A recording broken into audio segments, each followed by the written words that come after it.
প্রিয় বন্ধুরা, আমি একটা চলার পথে একটা বাচ্চা পেলাম। চিত্রশী রোড যখন ক্রস করে তখন আমি এই বাচ্চাটাকে পেয়েছি। তখন আমার একটা সন্দেহ জাগলো, এই বাচ্চাটা হয়তো কোনো মাদ্রাসা অথবা কোনো প্রতিষ্ঠান থেকে হয়তো বের হয়েছে বা না বলে চলে আসছে। তখন হঠাৎ করে আমি চলে আসি সামনে। 3টে স্পট পার হওয়ার পর আমি যখন তাকে নিয়ে আমরা জিজ্ঞাসাবাদ করি, তখন সে বলে আমার বাড়ি জয়দেবপুর মসজিদ বাড়ি। যখন আমি সেখানে নিয়ে আসি তখন আশা দেখি তার ঘরে তালা মারা এবং কেউ নেই। তার আত্মীয় স্বজন রামগঞ্জে থাকে। তার বাবার নাম কি বলছিলেন? আব্দুল হক। আব্দুল হক। তারা মাছের ব্যবসা করে। তখন আমি কি করলাম, তাকে নিয়ে আসলাম বাড়িতে। তার ওরে বড় ভাই, আপনার নাম কি? ফজল হক। ফজল হক। ফজল হকুল্লাহ ভাইয়ের ঘরে নিয়ে আসলাম এবং তারা রিসিভ করছে, এই বাচ্চাকে চিনেছে এবং তাকে রিসিভ করে এখানে দিয়ে যাচ্ছি। কারণ আমি কর্মরত আছি, তো তা আমি চলে যাচ্ছি। আমি যুগান্তরের সাংবাদিক, রিপোর্টার, লক্ষ্মীপুর জেলা প্রতিনিধি। এখন আমি এই দেখেন, আপনারা দেখেন বাচ্চাটাকে। তোমার নাম কি বাবা? আরমান হোসেন। তুমি কটা বাজে বাইরে হয়েছো বাড়ির থেকে? 7টায়? 8টা বাজে। কি খেয়ে বাইরে হয়েছো?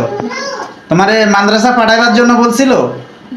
হ্যাঁ, তা মাদ্রাসা তুমি বললা 3 দিন জ্বর ছিল, তুমি 3 দিন যাও নাই কেন? জ্বর আসিল? একটু জোরে বলো। জ্বর আসিল?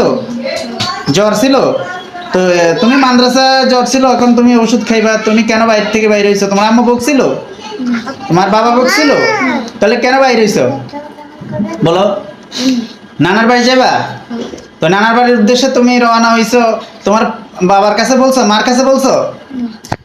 প্রিয় বন্ধুরা, সে কারো কাছেই বলে নাই, কিন্তু আপনারা আপনাদের বাচ্চাদেরকে, ছোট ছোট যাদের বাচ্চা রয়েছে, তারা অবশ্যই এই বাচ্চাদের প্রতি একটু কঠোর হবেন এবং তাদের প্রতি একটু জিজ্ঞাসাবাদ অথবা কই গেছে, কাদের সাথে মিশে কই যায়, একটু তাদেরকে যাওয়া এবং ঘরে ঢুকা বা ঘরে যখন প্রবেশ করবে অথবা ঘর থেকে বেরিয়ে হবে তখন তাদেরকে একটু প্রশ্ন করবেন, কই গেছো বা কি গেছো, এটা খোঁজ খবর নেবেন। নইলে হয়তো আজকে আমি এই ছেলেটাকে পেয়েছি বা আমরা পেয়েছি, পেয়ে তার সুজনের কাছে ফিরে দিয়েছি। যদি আসলে অন্য কোনো এরকম জানেন জায়গায় জায়গায় অনেক ছাত্ররা চলে যাচ্ছে বা ছাত্রদেরকে নিয়ে যাচ্ছে, হারিয়ে যাচ্ছে, কোনো ঠিক ঠিকানায় সময় নাই, হয়তো বিপদগামী হতে পারে।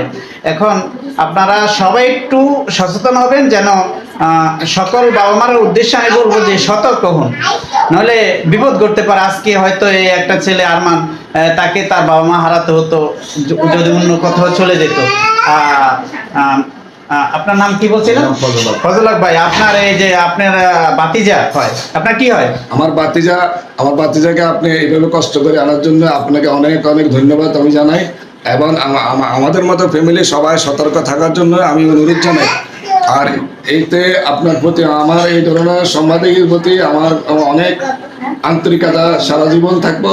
আমার বাতিজারে পাওয়ার জন্য, আমার কাছে পৌঁছানোর জন্য আমি আপনাকে অনেক ধন্যবাদ জানাই। আলহামদুলিল্লাহ, আপনাকে ধন্যবাদ জানাই এবং আমি আপনার বাচ্চা বাতিজাকে আরমানকে আপনার কাছে পৌঁছে দিছি। এটা আপনি বুঝে পেয়েছেন? ইনশাআল্লাহ আমি বুঝে পেয়েছি। আলহামদুলিল্লাহ, বুঝে পেয়েছেন আশা করি। আমার ফ্যামিলি অনেক খুশি হয়েছে আপনার উপরে। হ্যাঁ, তুমি আর কখনো বাইরে যাইবা? আর কখনো যাইবা? তাহলে যেও না। হ্যাঁ, আলহামদুলিল্লাহ, সবাই ভালো থাকবেন এবং এই ভিডিওটা সবাই একটু শেয়ার করবেন, যেন সকল বাবা মা সন্তানের প্রতি একটু দায়িত্বশীল হয়ে এদেরকে একটু রাখে। আসসালামু আলাইকুম ওয়া রাহমাতুল্লাহি ওয়া বারাকাতুহু।